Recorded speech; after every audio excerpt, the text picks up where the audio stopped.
Drizzy, bounce the clip.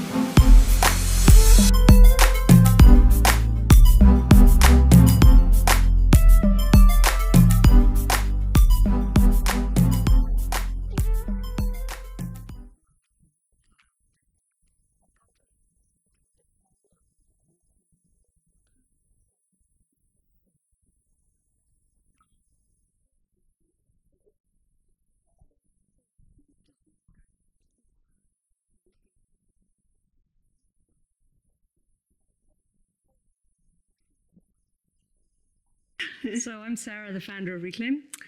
I started this brand back in 2009 when the latest IPCC report came out at that time, explaining just how bad the situation was, and I realized it was time for me to start taking action on something I'd known for a very long time. And during that time, it was also the beginning of the financial crisis in Europe, and there was a lovely saddle maker in the little neighborhood that I was living in Palma called Pep Rodge, and he was having a few challenges and was thinking about selling his horse. So I was sitting in his workshop one day looking around and saw all of this knackered old horse tack, of which we have loads over here now. Yeah. And I kept thinking, I'm sure there's something we can do with this horse tack to help him out. And at that point, I'd been collecting antique fabrics for quite some time. So I sort of, in the middle of the night, came up with the idea to use his discarded horse tack with my antique fabrics to create a product. That's basically how the concept of Reclaim was born, to save a horse and to use some old materials. Yeah. And so why Mallorca? Because you're from Wales, right? Originally. Yeah. I'm from a little tiny hamlet in the Brecon Beacons called Talysllyn. Yeah. And I came to Mallorca originally with my brother, actually, back in 99. Okay. He was in the Caribbean with some friends on a sailing trip. Yeah. And they had a little 70-foot boat that they wanted to bring back to Mallorca, and they wanted someone who would help them out on that trip cooking. Yeah. So sister was called in. Yeah. And, so I flew out to the Caribbean, joined them, and sailed back across here to Mallorca with them. And honestly, just fell completely in love with the island. It was just, back then it was extremely quiet, very low key. There was tourism, but nothing like there is now. A very calm, soothing place to be. Yeah, so then I basically went back to the UK, quit everything, and moved to Mallorca. The seed for Reclaim was always there because my father was one of the first in the 60s to really start sounding the alarm. Obviously they were sounding the alarm back in the 1800s, but the first to really start that movement in the 60s, warning people really about the state of agriculture. So the seed of doing things right by the planet was sown in me from a very early age. I grew up recycling, understanding organophosphates in carrots, all those sorts of things from a very early age. And as humanity progressed and started to move further away from the natural world and further away from the way I'd grown up, I grew up on my grandmother's estate, and there was always this kind of 7-generation point of view of how decisions were made to manage the land. And I could see, as time was going on, as I was getting older, I could see people moving further and further away from that. And it's something that we really needed to come back to. So it was kind of a personal reawakening for me, I guess, along with what was happening at the time. And the IPCC report in 2009 was obviously pretty drastic. So I realized the time was now to sort of start moving things in that direction. And what does ethical fashion mean to you? And I'm asking this already knowing what it means to you. My viewers wouldn't know. We were just talking off camera, and it didn't take you more than 10 minutes to talk about your artisans as a family. It's already that's really sweet, and that's the best thing about ethical brands. So what does ethical fashion mean to you? Well, for me, it's about making a product that has quality, that has durability, that's timeless, that it doesn't, the thing with fashion to me is fashion has these trends that are constant. So that's already, by nature, it's a constant production, overproduction of goods. Whereas Reclaim was always set up to be a timeless brand. And for me, ethical fashion, just the ethical way of being human. If we're not taking care of people and planet, how can a product possibly even be called luxury? Yeah. If someone's suffering to make a garment or to make a product, that's to me is not luxurious, because the pain of that person will be in the product. So it's about, for me, it's about building a team of women, because I feel like that's veering off into more feminist topic, but I feel like a lot of the problems that are happening in the world today are because there's too much male leadership.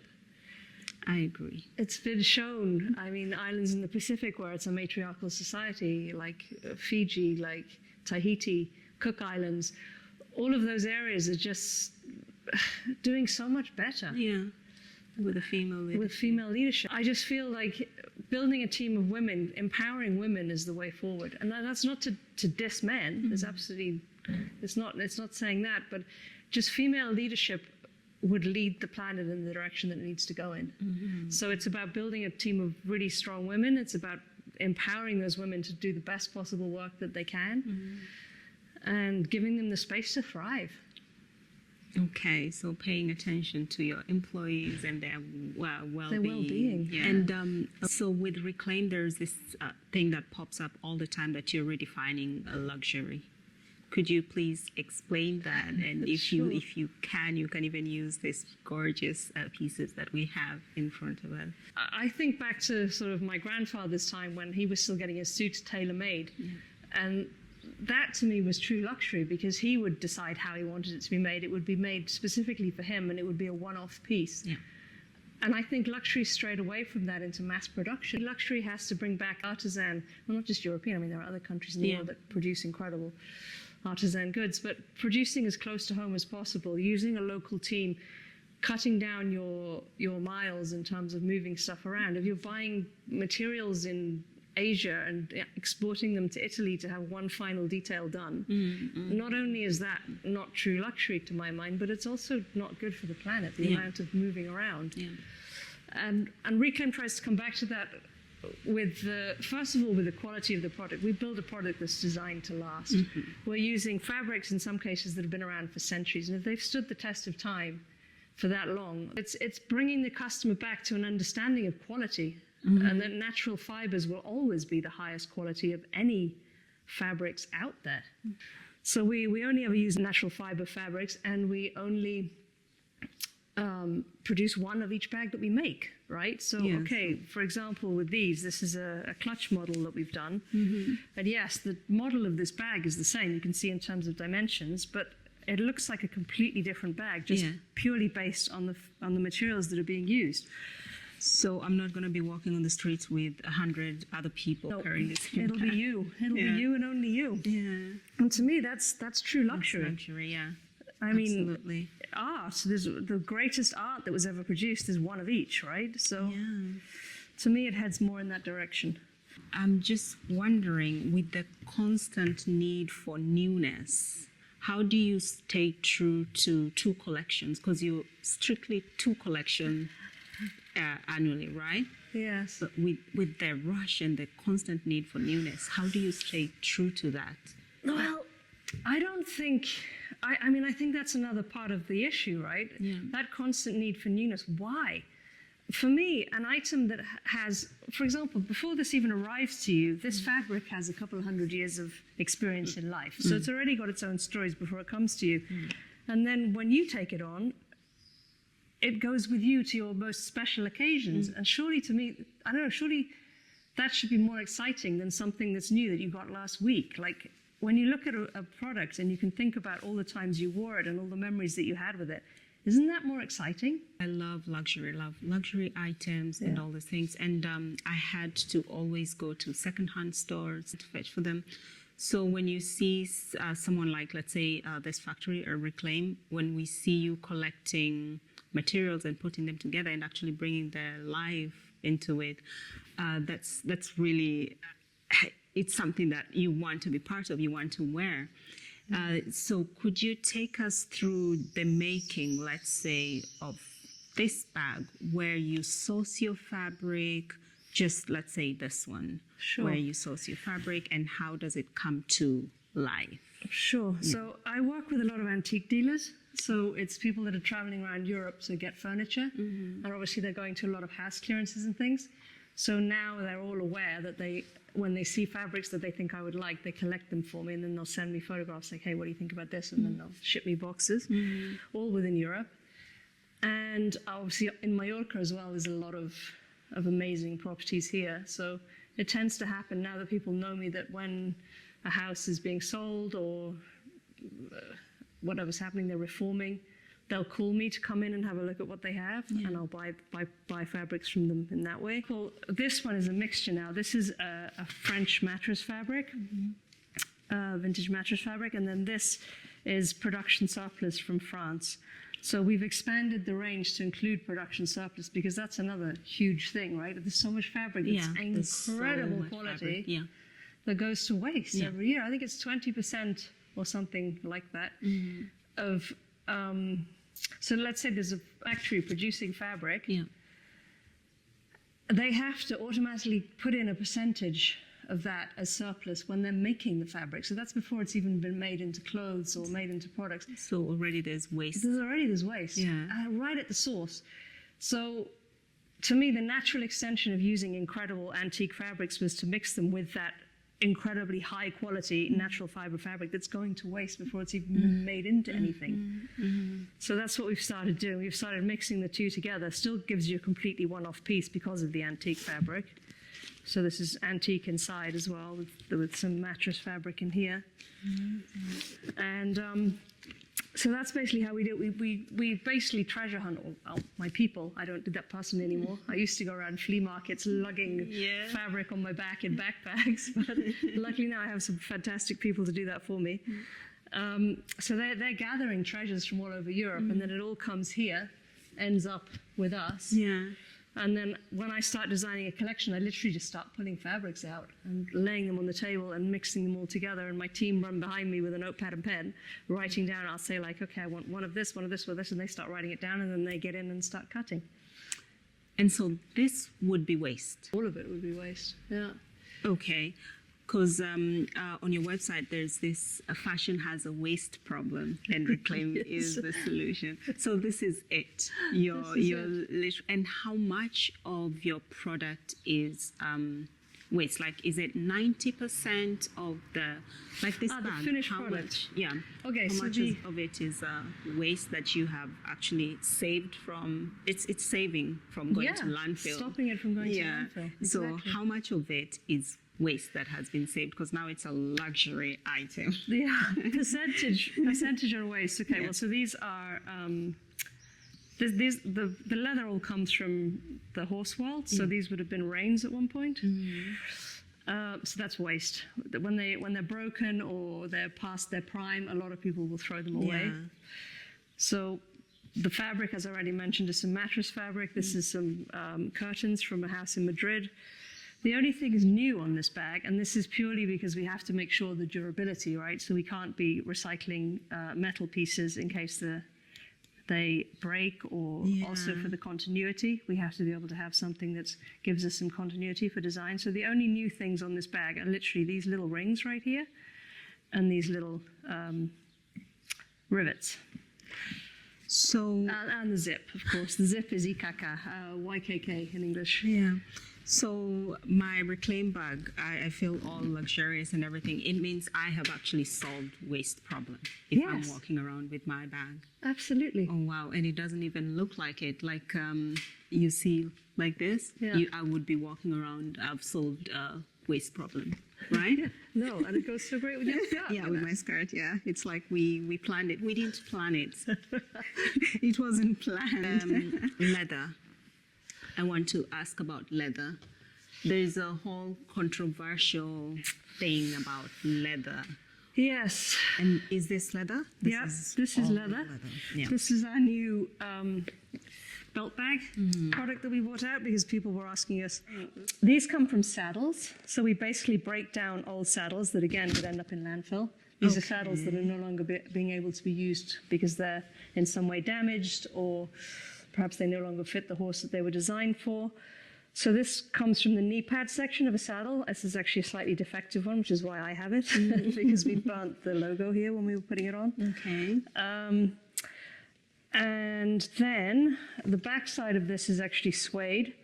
So I work with an Italian leather producer who, their representatives who go around Europe selling the leather. Once it's all sold, they still have the samples left over. So I buy all of the samples that, again, will be thrown out. Because once they've sold what they're going to sell, it's no use to them anymore.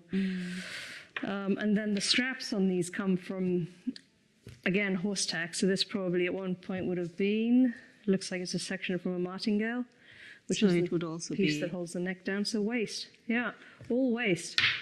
And inside on here is a Spanish mattress fabric again. Nice, yeah.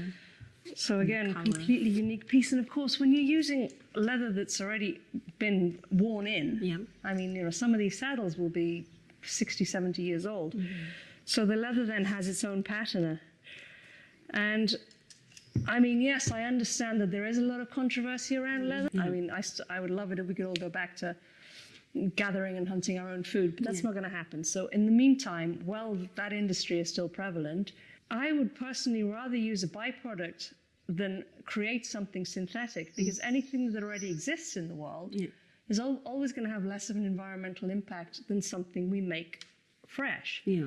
So a saddle that's been around for 50, 60, 70 years is always going to be a more sustainable option than the plastic and the oil that we're vegan leather that we're talking about now, which is still so full of chemicals, and the production process involved in creating those, it's generating more waste. It's using more resources, it's using more electricity, it's using more water. But, there's still so much waste generated around creating new products. So if we use what's already here, then its life cycle, expanding its life cycle, already reduces so much in terms of CO2 and water.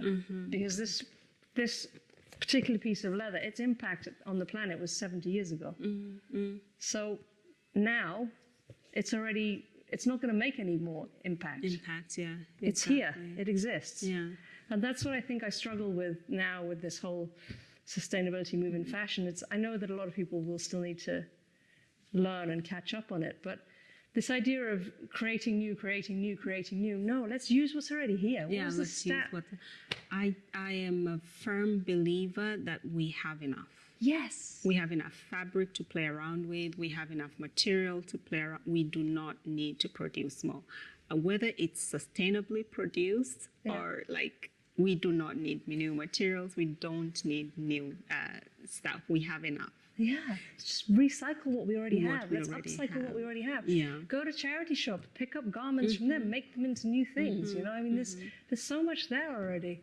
And what was the stat from the British Fashion Council recently that today, it was like a year ago, so now there's more, but there are currently enough garments on the planet to clothe the next 6 generations. Right? So why are we making more?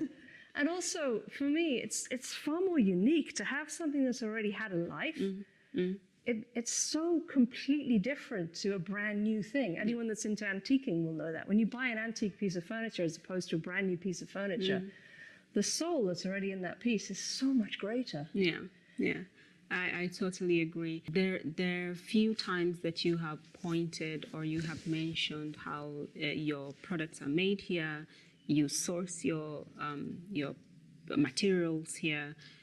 How do you curb? Because that's one way that you're doing that. How do you curb your CO2 emissions, especially when it comes to someone who needs the bag in New York and all this? How do you control that? Yeah, and of course. How are you planning on controlling that in the future? Because to me, sustainable fashion is not the future, it's now. Yeah, exactly, it is and and I don't know if the brands are ready, but the demand is increasing. People are becoming more aware. So how will you avoid not going the fast pace, and how will you curb your CO2 emissions? All very good questions.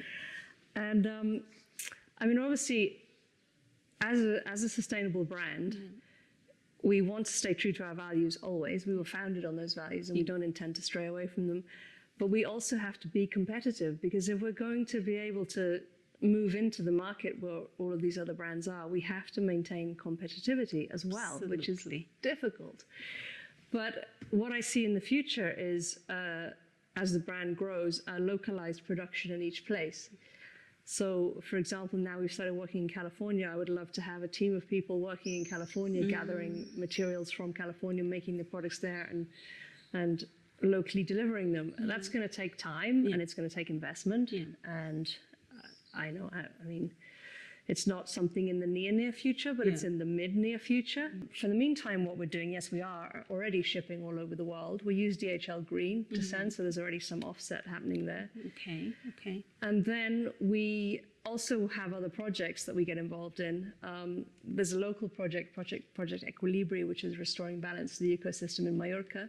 It's a wonderful woman called Pilar who we've worked with a lot. And she's taken over family land and she's restoring the biodiversity. Okay. And they've just recently sent some scientists from the European Union to look at what she's been doing, and they're absolutely blown away. So that's a huge win for all of us. The work that she's been doing has basically created this little biosphere mini ecosystem on her land. And the day that their scientists turned up, it was hilarious. The guy was like running, oh my God, it's a this, oh my God, it's a that. And he was talking about all the bugs and insects that he was finding everywhere. And just to see the joy in his face was just incredible. And so we've been supporting her project since its inception, pushing her to do that project in the beginning, because her family were very against it. And we kept saying, no, do it, we'll support you, we'll help you. We give back in that way. She's reforesting, she's rewilding. She's also beekeeping. She's making some incredible honey. It's winning awards all over the world now. So we've been involved in that project since the beginning as a way to funnel some of the profit from Reclaim into that. We've also been very involved with a project called Global Thermostat, which is direct CO2 capture from the atmosphere, because the way I look at the CO2 issue is it's not just what we're pumping out now and continuously pumping out. There's also this thing called legacy emissions, which is all of the CO2 in the atmosphere that's been there for a very long time. Legacy emissions. Legacy emissions. Always learning something new. Okay. That's the beauty of this whole new world, right? Exactly. It's such an exciting frontier of things to be working on. And Ben and Graciela, who were the founders of this project, they explain it best. They say that the CO2 in the atmosphere is essentially like a bathtub, right? So we've got this giant atmosphere bathtub overflowing with CO2, and we just keep pumping more in. So it's overflowing, and that's why it's causing problems. And yes, we need to turn off the tap of all of that CO2 that's going into the atmosphere, but we also need to empty the bathtub. We've got to get out what's there. And that's actually the fastest route, because of course, we would love everyone to wake up tomorrow and stop polluting, but it's a journey, it's a process. It's going to take time to change people's habits. It is. So what Global Thermostat does is it addresses that overfull bathtub, which gives us the space to come up with the solutions to stop filling up that bathtub. So it's a carbon capture, which is in some ways controversial to some people, but honestly, I've been thinking about this for a very long time, working on this for a very long time, and my father and my grandfather. And so there's many generations behind me that have thought through these problems, and the wisdom of thinking is, okay, nature-based solutions are definitely the best, 100%, but we can't expect nature to clean up all of our mess. We can't come in here, destroy everything around us and be like, it's fine, nature's going to take care of it. That's what people are saying, nature will take care of itself. Exactly. We're constantly interfering with it to that point. First of all, we've got to clean up the mess we've made and then let it breathe and get back to itself. But we can't expect to keep pumping out and still not clean up what's already there. I mean, it's like a house party, right? When you go to someone's house for a party, the next day the whole place is trashed. You can't be like, wait till the parents come home and take care of it. No, you made the mess, you got to clean it up. So we've been having this wonderful humanity party for a very long time, and now it's time to take some responsibility. So Global Thermostat is great in that respect, because it not only sucks the CO2 out of the atmosphere, it turns that into sellable products. So it creates an economy around cleaning up the atmosphere. It's essentially recycling fossil fuel, right? And it gives us an opportunity to really get the nature-based solutions moving. We're basically buying ourselves time with it. It's like a safety valve. So we've been involved with that project since 2018, I think. Supporting Ben and Graciela as much as we can, making introductions, making that project come to life. Talking about the organizations that you work with, you have 100% recycled wax canvas. right? Am I right? Yes. And who do you work with on that? It's actually, so we have our main line, which is the one of a kind, and then we have like a secondary line that comes in at a slightly lower price point because we want to make it accessible to as many people as possible. And that's actually, it's not just one company, it's a waste source. So it's a constant waste source. So the wax canvas was the first project we did in that secondary line. And that was a company out of California that was working in Haiti, Honduras, and Taiwan with street trash. So they were collecting trash from the streets and turning it into this amazing wax canvas.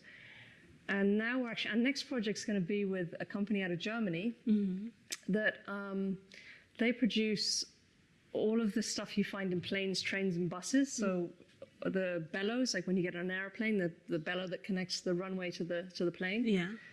And there's a huge waste stream there, and they've actually approached us and asked us to do something with that. So the next project that we're doing will be that waste stream. So it's really the idea of that line, as well as making it an accessible price point, it's to start getting people's minds to think about waste differently, right? So every time we change the waste stream, it'll be something that people will be like, hey, you can make that into a bag? We're exploring different product offerings with that as well. When we've got that waste stream up and going and we've got the product moving sufficiently, then it'll be time to start looking for another waste stream and just feeding in as many different waste streams as possible into the company. Okay. And let's talk about packaging. This is exactly how I received my bag. In fashion, perhaps there is still, because they're mass producing and sending a lot of products to the other side of the world, they need to separate those products. Okay, tissue paper would be the first option. Secondly, nowadays there are so many alternatives to plastic packaging, right? There's so many incredible startups coming up now, producing packaging out of seaweed, producing packaging out of waste vegetable products. Like, so that plastic that they can't live without, if they're not willing to change the ways, then the ways will just change around them, right? And that's what's happening. If you're willing to change the ways will change around you. Okay. And this is, our packaging comes from recycled cardboard. So that's why it's that we don't need to bleach it. We don't need it to be another color. Let's keep it the color it comes out. The stamping. The stamping's done by the same factory. It's a vegetable-based ink. That's basically that. And then inside as you see, it comes with a linen bag. Actually, I use it to carry, when I'm traveling, I use it as something to carry clothes. I arrange clothes like... Perfect. Yeah, it's actually a bag that works. That's the whole idea, right? Yeah. Everything we send, we want it to be able to be reused. I use my linen bags to put my laundry in when I'm traveling. Yeah, when you're traveling. My shoes. Yeah. Yeah. Okay, and so if I'm watching right now and I would like to own one of your bags. Online, you can purchase online and we can ship it with DHL Green. Yeah. We'll be putting a full list of the stockists in the links in your video. Yeah. We'll pop all the links, on where someone can get the bags. I learned so much in sustainability. I found out that you can never know enough. No. You never stop learning. It can be a simple conversation and you're catching something from just the conversation with that person. And that's why I love that community and being part of it. So what I'm wearing is I swapped all this in Malindi. We had a swap event and I took this. If you're the owner of this, I'm sure you're thinking, oh my God, why did I give it out? So this I swapped in Malindi. So I got it from different people. Thanks for styling me, the owners of the clothes. And what are you wearing, Sarah? Well, Reclaim, obviously, a Reclaim bag. And then the dress I actually got in California in a little shop in Los Olivos called Global Eye. It doesn't have any labels in it, so I'm assuming it was made locally by somebody. They only had 3 of them in the store, and they were all slightly different, so I feel like it's probably one of a kind. And how long ago was that? This dress actually I bought last year, which is quite strange for me, but I was on a trip there for work and my luggage got lost. So you had to grab something. I had to grab, and I thought, what's the thing I can wear most days? So to me, it's a very versatile piece that I can just throw a jacket over the top or a jumper or change it up. And that's what I always look for when I'm buying clothes. I look for something that I know I'm going to keep for a very long time. I have a dress that's quite similar to this in a different color that I've had for 25 years. So I know what works for me and I try to keep to those shapes and always with natural fabrics. Natural fibers the whole way. Thank you. Thanks for giving us this time. Thanks you for coming. Spending time with us. And thanks everyone for